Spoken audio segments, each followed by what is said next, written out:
Okay, so even larger than planning an event is a FAM trip. And what's a FAM trip? FAM stands for familiarization. It's basically a buzzword in the industry, but it's basically a get-to-know-you trip. This could be to a new hotel, this could be to a restaurant, this could be to an actual destination, or maybe it's a major event or a festival. FAM trips are great, but journalists actually hate FAM trips. So what do I mean by that? They hate the idea that all the other journalists that you are inviting on this FAM trip are doing the exact same thing. So what I want to teach you today is how to host a non-FAM FAM trip. They're all going to experience the same thing, right? They're either all going to experience your hotel, they're either all going to experience your destination, but they're going to do it differently. Okay, first and foremost, we're going to reach out to the journalists and we're going to say, when do you want to come visit our property? When do you want to come visit our property? That means we're putting it on them to say, I can't come visit. That doesn't exist. There are 365 days in a year. Make it impossible for a journalist to say no. If you reach out to a journalist and say, we want you to come visit on March 14th, it's really easy for a journalist to say no because they already have plans on March 14th. But if you say to them, we really want you to visit our property and we want you to come whenever you're available, you just made it very, very difficult for them to say no. Now, you still may get some no's. I'm not going to lie to you and tell you that you're going to get a bite from everyone, but you're going to get a lot of journalists that say, okay, I might be able to swing that this spring, or, I'm not going to be able to do that until next winter. And that's fine. You want the foot in the door with the journalist that says, I'm interested, tell me more. And now that they've told you more, you're going to make sure that you customize every little bit of their experience. So to do that, you reach out to them and say, what are you interested in? I noticed that you write for X, Y, and Z publications. Is there a specific area of interest something that you like to cover the most? A lot of them like coffee shops. A lot of them like to drink. A lot of them like outdoor adventure. A lot of them like really boutique type experiences or history or art, whatever that may be, whatever it is that they like, you go ahead and find that for them, even if it's not within your business's four walls. So if you are a hotel and you're reaching out to a journalist, if they're going to come stay at your property, they can't just stay within your hotel for the entire visit. They got to get out, right? So who is in your block? Who's around you? Are there shops? Are there restaurants? What are the other stories that you can tell nearby? Can you partner with those businesses and say to them, we're going to bring in this great journalist, and they told us that they're really interested in custom flower design. Would you be willing to have them in your beautiful flower arranging class this Tuesday night? Whatever it may be, okay? You want them to feel like they are the most important person and you're listening to everything that they're saying and giving them the first-hand experience that is a non-FAM experience. Again, we talked about not requiring an assignment, right? You need people to come experience whatever it is that you're offering firsthand. That's the best way to get your story told. A lot of the stories that you're going to land, like we talked about, the journalist is never going to set foot in your four walls. They may never experience your product. They may never taste your food. But for those opportunities that you do have to host a journalist, bring them with no expectations. Tell them to just come, that you don't require an assignment.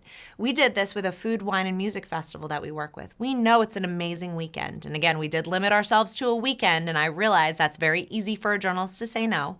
But we reached out 9 months in advance, and we reached out to the journalists and said, if you want to come for the weekend, we'd love to have you. We even invited them to bring their spouses, because what's more fun than going to a food festival than coming with your spouse? Well, we had a few people take us up on it, including someone from the Oprah magazine. And we had no expectations. We said, just come and have a great time. And a year and 3 months after she came to that food festival, she reached out and said, I have the opportunity to include anything on my favorite things list this year for Oprah's favorite things, and I want to include your food festival and your destination within that food festival.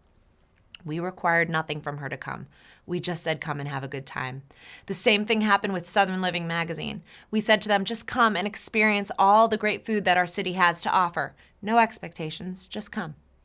And then a year later, she had the opportunity to name our destination one of the 10 tastiest towns in the South, and she included us on her list.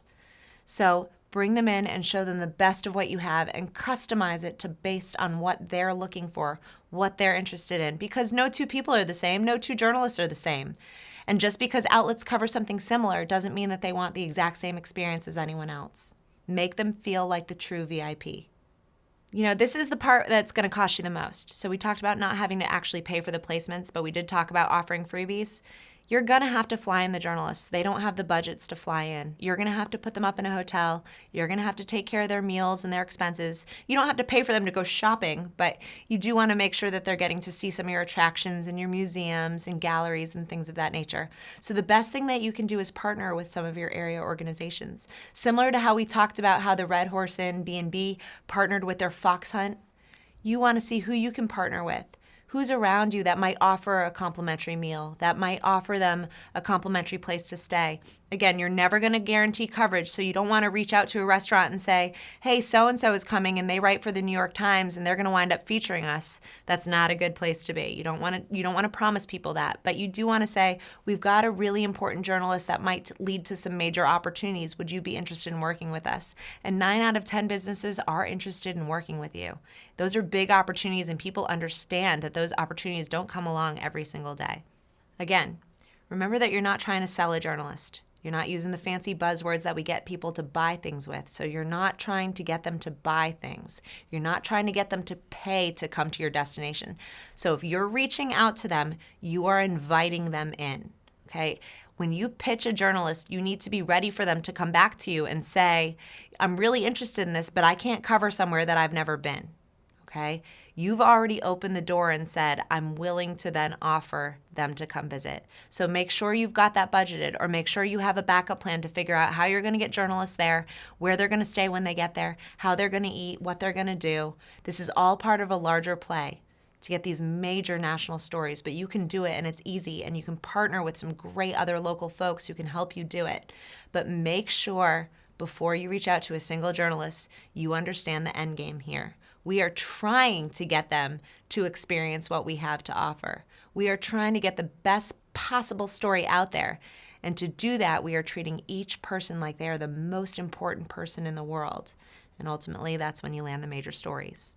So, your worksheet for this is to create a custom itinerary. If you bring a media person in, they're going to want an itinerary. What are they going to do when they get there? A full-blown itinerary.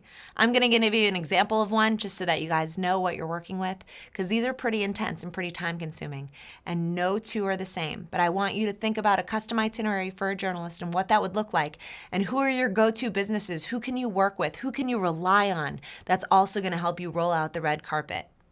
So this was the last video of Sparkle School. Congratulations, you have graduated. But here's the key to this. Watch these videos over and over again. We talked about at the very beginning how none of this is rocket science, right? But it does help to hear it again and again. These are simple things that you can do, simple strategies. Nothing is groundbreaking here. But if you hear it over and over again, if you leave it for a while and come back to it, you might hear something new. You might hear something different. You might find a different approach. Maybe it's been a while and you hear something that triggers something else. That's the point. Keep a notebook with you all the time. Ideas should be falling out of the sky for you. When you're at an event, you might think, I could pitch that. You might read a story in a magazine and tear out the page because you think, we could be in there too.